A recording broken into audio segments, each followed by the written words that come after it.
से इस वक्त ये बड़ी खबर है क्योंकि भोपाल में पंडित जवाहरलाल नेहरू की पुण्यतिथि पर आयोजित कार्यक्रम में पूर्व मुख्यमंत्री दिग्विजय सिंह ने केंद्र सरकार और मौजूदा राजनीतिक माहौल पर तीखा हमला बोला है। दिग्विजय सिंह ने कहा कि जिस परिस्थिति में पंडित जवाहरलाल नेहरू को देश का प्रधानमंत्री बनाया गया था, उस समय देश में शांति स्थापित करना बड़ी चुनौती थी। उन्होंने कहा कि नेहरू ने देश को एकजुट रखने और आधुनिक भारत की नींव रखने के लिए कई कठिन परिस्थितियों का सामना किया।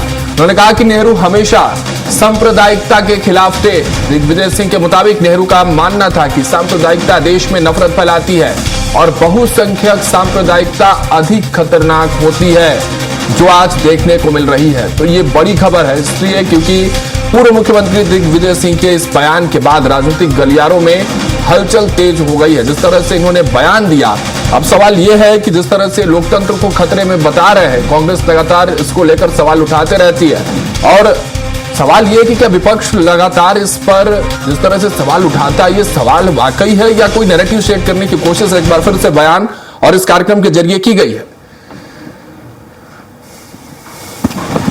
जवाहरलाल नेहरू की विचारधारा जो उनके प्रधानमंत्री बनने के बाद जो उन्होंने भारतीय संविधान में इनका उल्लेख करवाया, आज वो भी किस प्रकार से बदलने का प्रयास किया जा रहा है आप सबके सामने। उन्होंने कहा सांप्रदायिकता बहुत खराब चीज है, द्वेष पैदा करती है, नफरत पैदा करती है, लेकिन अल्पसंख्यक की सांप्रदायिकता से ज्यादा खतरनाक बहुसंख्यक सांप्रदायिकता उससे ज्यादा खतरनाक है और वही आज हम सब लोगों के सामने सबसे बड़ी चुनौती है।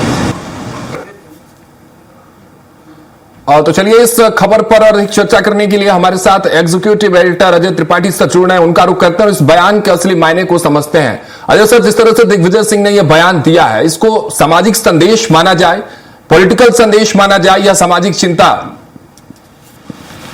दिग्विजय सिंह के बयानों का सामाजिक संदेश तो कतई नहीं होता।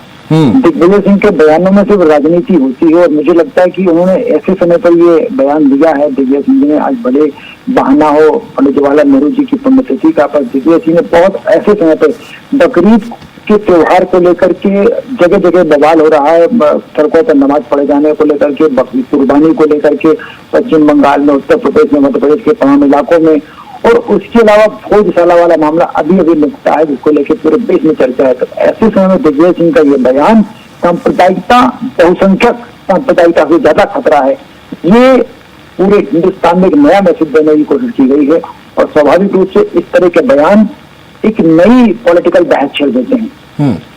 अजय सर, लेकिन एक सवाल और है ना, ये नैरेटिव सेट करने की कोशिश लगातार विपक्ष के तौर पर कांग्रेस करती रहती है, लेकिन इसका असर कितना स्थापित हो पाता है समाज में? क्या इसका इफेक्ट दिखा है अब तक, या सिर्फ बयानबाजी के बाद माहौल थोड़ा सा नैरेटिव वो सेट दिखता है ग्राउंड पे?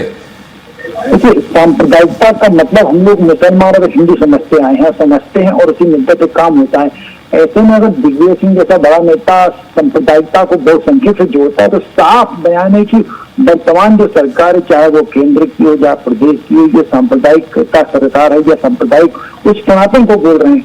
और दिग्विजय सिंह के ऐसे बयान एक नया बवाल मचाते हैं। उससे निश्चित रूप से कोई पॉलिटिकल गेम नहीं होता, लेकिन ये माना जाता है कि दिग्विजय सिंह के ऐसे बयान दिग्विजय सिंह को पूरे देश में फिर से चर्चा में ला देते हैं और ये मान लेते हैं कि दिग्विजय सिंह वो पॉलिटिशियन, दिग्विजय सिंह वो डिप्लोमेटिक पर्सन है जो पूरी चर्चा की दिशा को मोड़ देते हैं। और ऐसे समय में जो आपसे कह रहा हूँ कि बकरीद को लेकर जो माहौल पूरे देश में बना हुआ है, चाहे पश्चिम बंगाल में कुर्बानी को लेकर विवाद हुआ हो या संभल में लगातार दिक्कतें हो रही है, मध्य प्रदेश में कई जगह से कुर्बानी को लेकर खबरें आ रही है, ऐसे में दिग्विजय सिंह का ये बयान कल के लिए जब कुर्बानी मनाई जाएगी बकरीद, तो पूरे देश में एक अलर्टनेस की अलग अलग कहानी हो जाएगी और निश्चित रूप से इसमें सबका कंसंट्रेशन, सबकी नजर उन लोगों पर रहेगी जहां हिंदू बाहुल्य या हिंदू सनातनी धार्मिक संगठन ज्यादा एक्टिव है।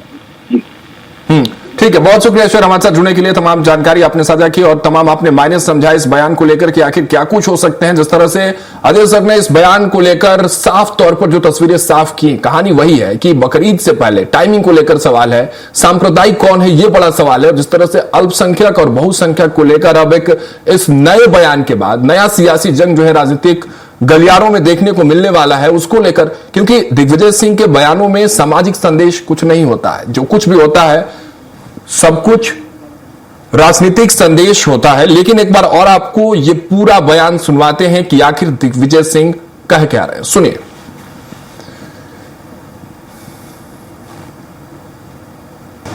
जो उनके प्रधानमंत्री बनने के बाद जो उन्होंने भारतीय संविधान में जिनका उल्लेख करवाया, आज वो भी किस प्रकार से बदलने का प्रयास किया जा रहा है आप सबके सामने। उन्होंने कहा सांप्रदायिकता बहुत खराब चीज है, द्वेष पैदा करती है, नफरत पैदा करती है। लेकिन अल्पसंख्यक की सांप्रदायिकता से ज्यादा खतरनाक बहुसंख्यक सांप्रदायिकता उससे ज्यादा खतरनाक होती है। और वही आज हम सब लोगों के सामने सबसे बड़ी चुनौती है। पंडित जवाहरलाल नेहरू